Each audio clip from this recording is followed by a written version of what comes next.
location is really important still for good workplaces.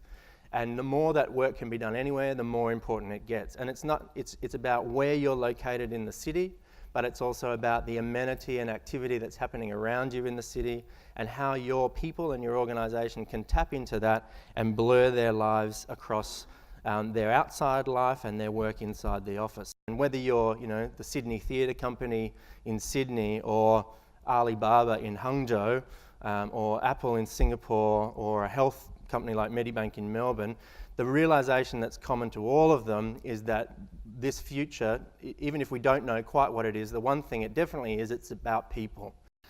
The second thing I think good workplaces will do is they're going to be much more permeable and accessible. Accessible to external people as well as your own people, so that the outside community can blur their way right into your space.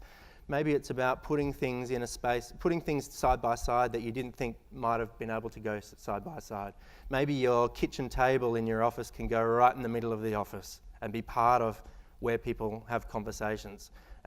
Maybe you can create some other quiet space nearby just using a particular room. There are always things you can do at a small scale that pick up on these principles. Workspaces will also be healthier. This is really important, and it's physiological health but also mental health. And there's a big opportunity for us to support healthier lifestyles through the nature of environments we provide. Not just through better natural light, better air and ventilation, but also through encouraging movement. And there's been a lot of press lately about the health impacts of sedentary working and sitting at your desk all day, but also the mental health benefits of choice, I think is critical. So if you're trying to change your organisation but do it in the same old space, it's really, really hard sometimes to make that change land, compared to if you're able to represent that change through a change in your physical environment as well. It just reinforces to everyone that the organisation is changing, that your expectations of people are changing, and a message about how you want people to work and how you want them to change. Pretty much all of us have smartphones, we've got tablets, we've got wearables in one form or another. It's pretty acceptable to be connected to our devices 24/7. And I'm a person who designs physical space for a living. And so with the advent of all this tech, it actually made me really nervous. I thought that if our world was more digital, that if we were all communicating via screens, that pretty soon our workplaces would become deconstructed and our human interactions would disappear.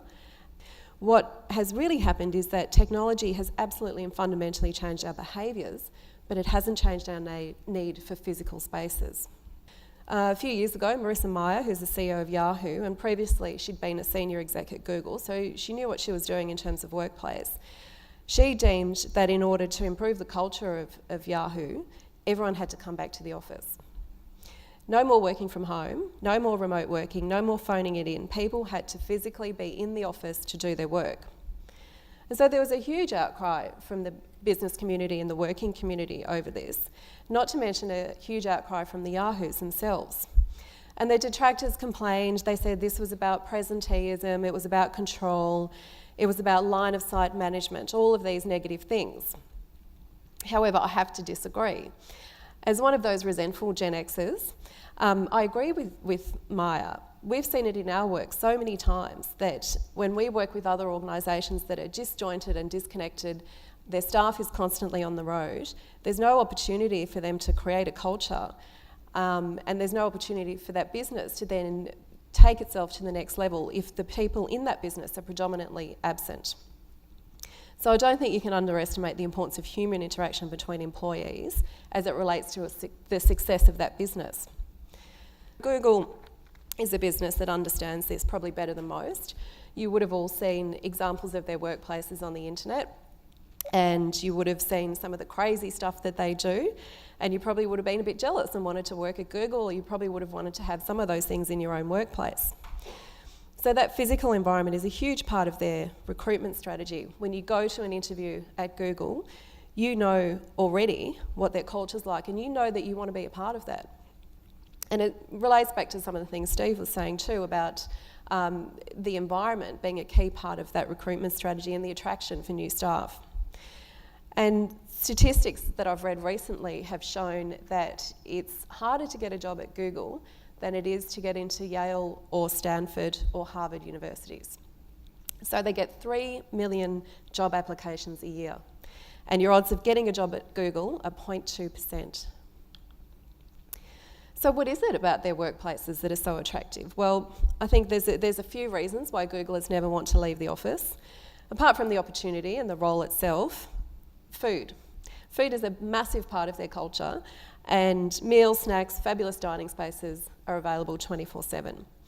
The other thing that really underpins everything that Google does is that culture of freedom and abundance, and this is part of the food offering as well. So, there's this real opportunity for the people who work there to own that space, to do what they need, where they need to do it, and the physical environment really supports this taking ownership and this user accountability.